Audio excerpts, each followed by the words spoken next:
Bu bir reallıqdır ki, ABŞ-nin gündəliyində bu günləri tamam fərqli bir mövzu var.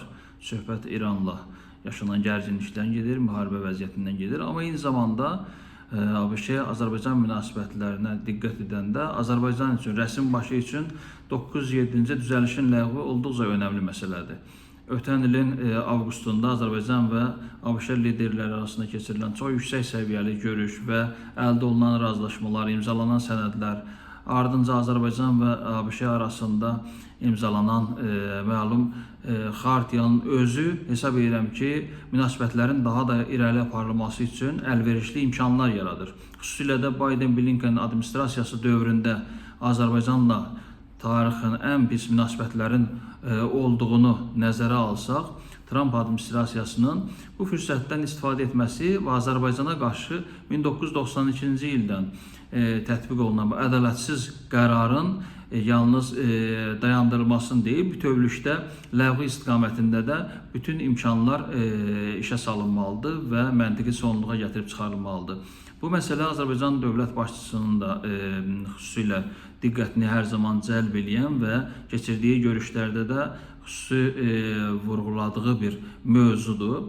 Elə bu ilin əvvəlində ABŞ-dan Azərbaycana yüksək səviyyəli nümayəndə heyətinin səfəri zamanı da Azərbaycan prezidenti bu mövzuya toxunmuşdu və Azərbaycanla ABŞ arasında münasibətlərə xələl gətirən 907-ci düzəlişin ləğvinə nail olması istiqamətində də gözləntilərini ifadə etmişdi.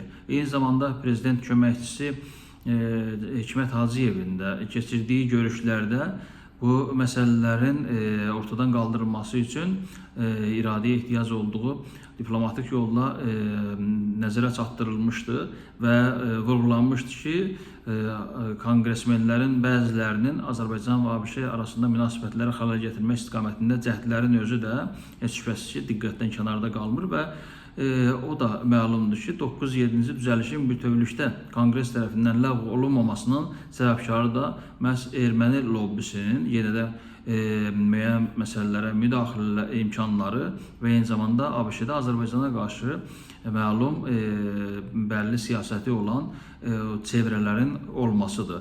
Unutmayaq ki, ötən ilin payızında hətta Trumpla Azərbaycan prezidenti arasında keçirilən yüksək səviyyəli görüşdən sonra belə konqresmenlərin bəziləri Azərbaycana qarşı tətbiq olunan bədnam düzəlişin ləğvi və yaxud dayandırılması istiqamətində təşəbbüslərin Ağ Ev rəhbərindən alınmasına yönəlik bir layihəni təqdim etmişdilər və sözsüz ki, bu qəbul olunmadı.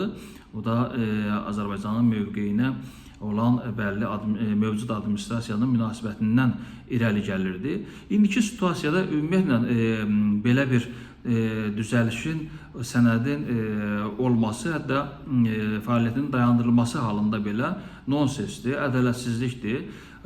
Azərbaycana qarşı bu sənəd ərazilərimizin Ermənistan tərəfindən işğal olunmasından sonra işğal prosesinə sanki bir dəstək aktı kimi qəbul olunmalıdır. O zaman qəbul olunmuşdu və uzun müddət ərzində Azərbaycanın başının üstündə bir damokl qılıncı kimi asılmışdı.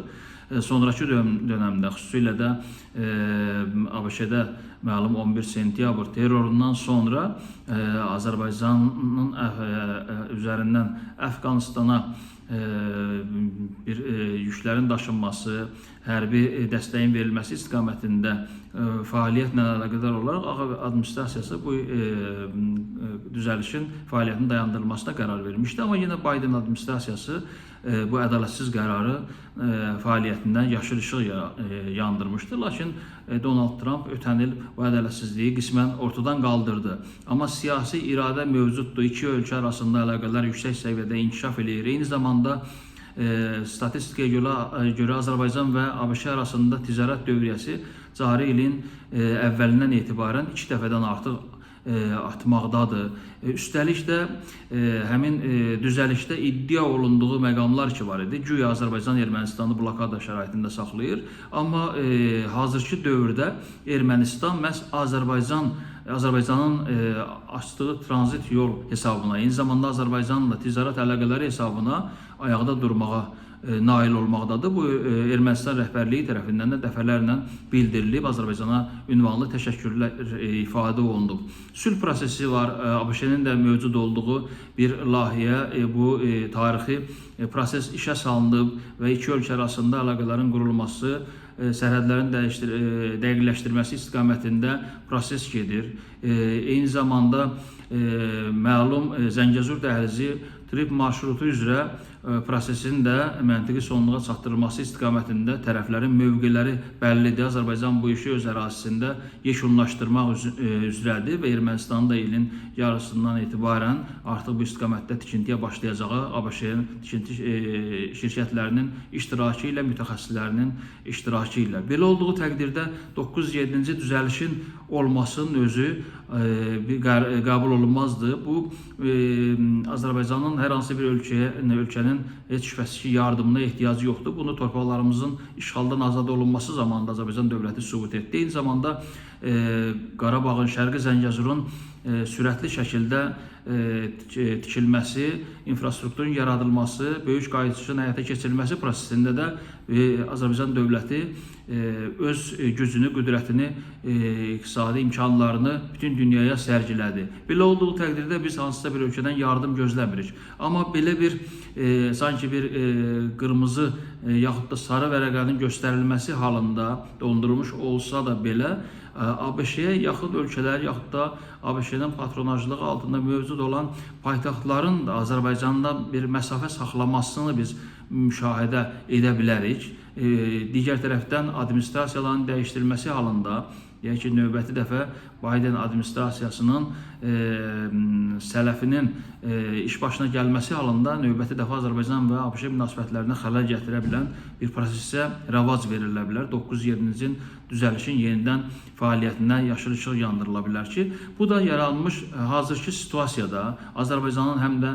Sülh Şurasının təsisçilərindən biri olması halında və strateji müttəfiqliyə doğru gedən bir münasibətlərin qurulması zəminində necə deyirlər, könül bulandıran bu prosesdən birmənalı şəkildə imtina etmək lazımdır. Hər hansı bir bəhanələr keçərli deyil indiki situasiyada.